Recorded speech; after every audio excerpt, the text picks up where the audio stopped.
Magandang umaga po. Bisperas ngayon ng Domingo de Ramos, ang formal na simula ng Semana Santa.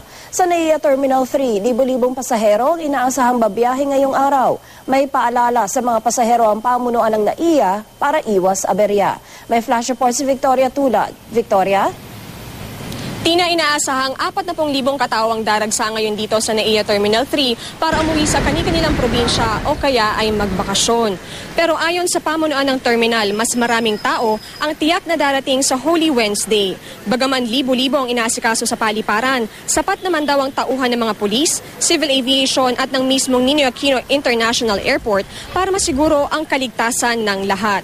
Iyon nga lang pakiusap ng otoridad, maging handa para sa inyong biyahe. Huwag kalimutang magdala ng ID o pagkakakilanlan para pasakayin sa eroplano. Ang isang babae na ating nakausap, hindi raw pinayagang makabili ng tiket kahapon dahil wala siyang dalang ID.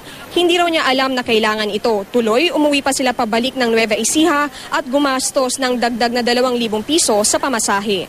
Tandaan din na dumating 2 oras bago ang iyong flight kung domestic ito at 3 oras kung international. Umaasa ang pamunuan ng paliparan na wala nang magdadala ng mga bala ng baril na makailang beses ding nangyari noong nakaraang taon para raw kasi sa matatanda nagsisilbi itong anting-anting. Pero mahigpit itong pinagbabawal. Siyempre bawal din ang bomb jokes, matutulis na bagay at liquid materials na mahigit 100 milliliters. Asahan daw na mas mataas talaga ang presyo ng mga tiket kumpara noong mga nakaraang buwan dahil malaki ang demand ngayong magsesemana Santa. At yan muna ang latest mula rito sa NAIA Terminal 3. Balik sa iyo, Tina. Maraming salamat, Victoria Tulad.